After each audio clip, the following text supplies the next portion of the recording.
안녕하세요. 이현우 작가입니다. 지금 언론에서 전세 가격이 상승한다. 그래서 서울 아파트 가격 꿈틀한다. 이런 식으로 또 거짓 선동을 하고 있습니다. 지금 매수를 부추기려고 무주택자들을 겁박하는 그런 기사들을 쏟아내고 있어요. 지금 실제 시장 상황은 호가만 높고 매물은 쏟아져 나오고 매수 대기자들은 눈치만 보고 있으면서 거래량이 늘지 않고 있습니다. 그래서 오늘은 또 언론들이 무슨 수작질을 하려고 하는지 이런 것들을 살펴보도록 하겠습니다. 그리고 지금 우리나라가 부동산에만 돈을 쏟아붓고 있잖아요. 이러는 사이에 경제가 심각하게 붕괴되고 있습니다. 언론들은 이런 사실을 조용히 숨기고 있습니다. 객관적인 데이터들 본인들은 다 돌려보고 있으면서 국민들에게는 이상한 소리를 하고 있습니다. 그래서 전문가들이 보는 자료들 이런 것들도 같이 살펴보도록 하겠습니다. 그럼 먼저 전세 상황을 알아보도록 하겠습니다. 지금 서울 아파트 전세가 상승한다. 입주 물량이 부족해서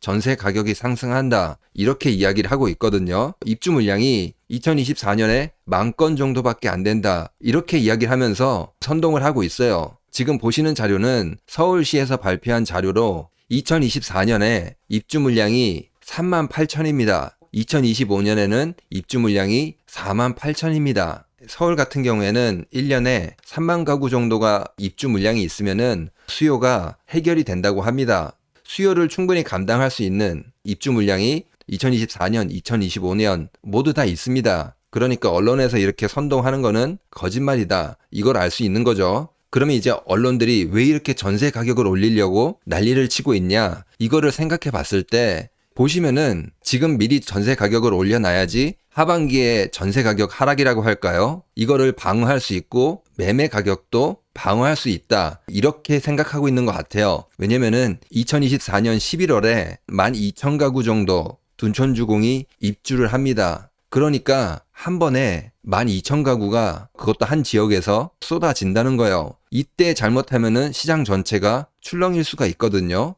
충분히 변곡점이 될 수도 있는 그런 물량입니다. 11월에 입주를 시작하니까 그것보다 한 두세 달 전인 8월, 9월 이때 전세 매물이 엄청나게 쏟아질 수 있습니다. 그냥 놔두면은 전세 가격도 확 꺾이고 매매 가격도 확 꺾일 것입니다. 지금부터 전세 가격, 호가 이런 것들을 높이고 싶은 거예요.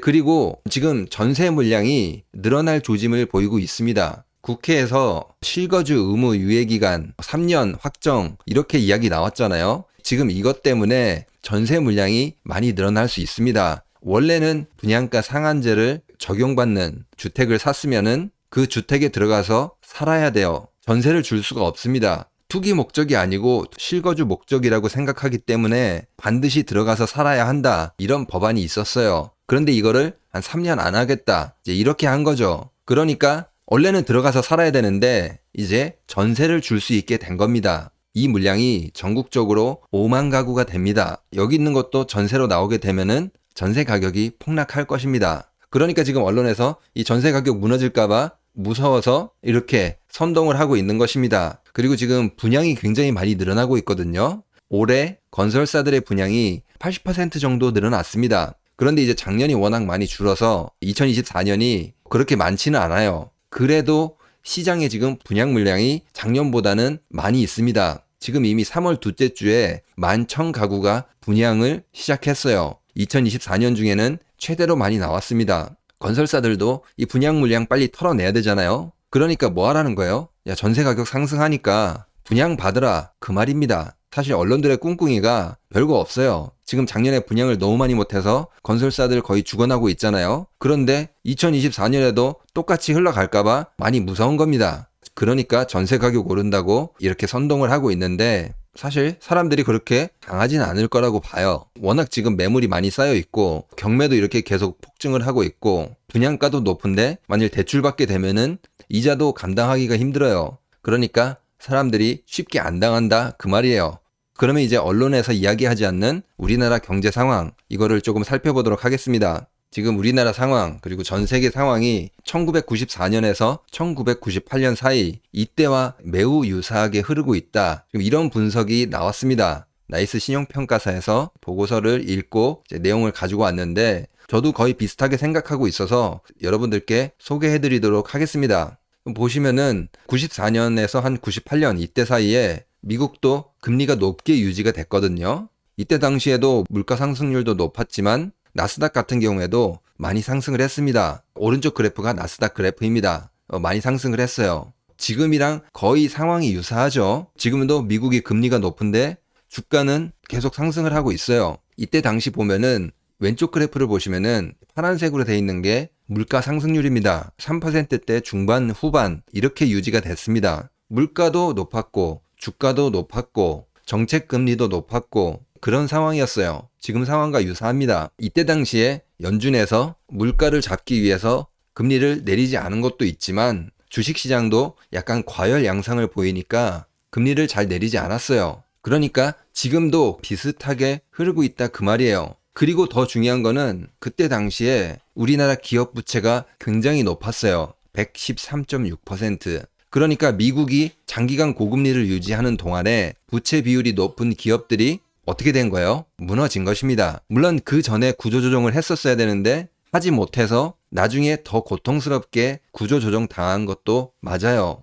그러니까 이 당시에 우리나라 기업들이 세계 흐름, 미국의 흐름 이런 거를 전혀 읽지 못하고 그냥 부채로 버티다가 어떻게 됐다는 거예요? 나라 경제가 박살이 났다는 거예요. 그런데 지금 우리나라 기업 부채 비율이 124%입니다. 97년 IMF 때보다 10% 정도 더 높습니다. 그러니까 지금 우리나라 기업들이 이런 고금리를 견딜 수 있다 없다? 없다라는 것입니다. 무너지게 될 가능성이 매우 높다. 그렇게 볼 수 있는 것이죠. 제 생각에는 IMF 때보다 더 심각하게 무너질 것입니다.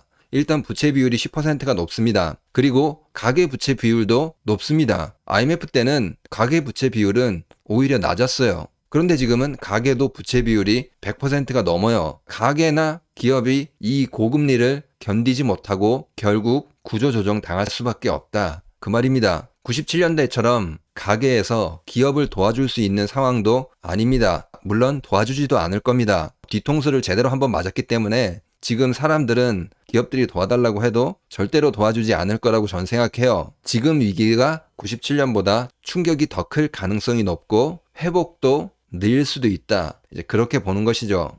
그러면 오늘 내용을 정리해 보면은 지금 언론들이 전세 가격이 올라간다 이렇게 선동을 하고 있는데 자세히 들여다보면은 입주 물량이 부족하지도 않다. 서울시에서 나온 자료만 보더라도 수요를 충분히 충족할 수 있는 그런 입주 물량이 나오고 있다. 그걸 알 수 있고 또 지금 이렇게 전세 가격을 띄우는 이유가 8, 9월 정도에 등장할 둔촌주공의 1만 2천 가구 이 입주 물량 폭탄 전세 매물도 분명히 많이 쏟아질 겁니다. 미리 방어하기 위한 전략인 것 같다.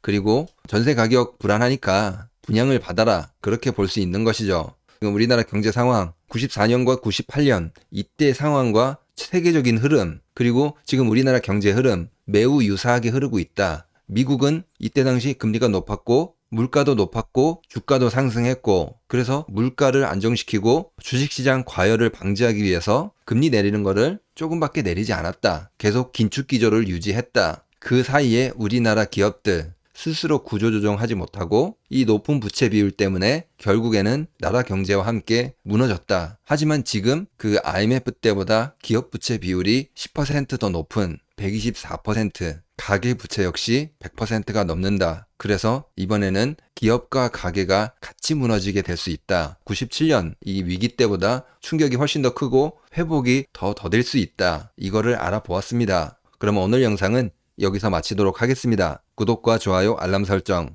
그리고 응원의 댓글은 영상을 만드는데 많은 힘이 됩니다. 감사합니다.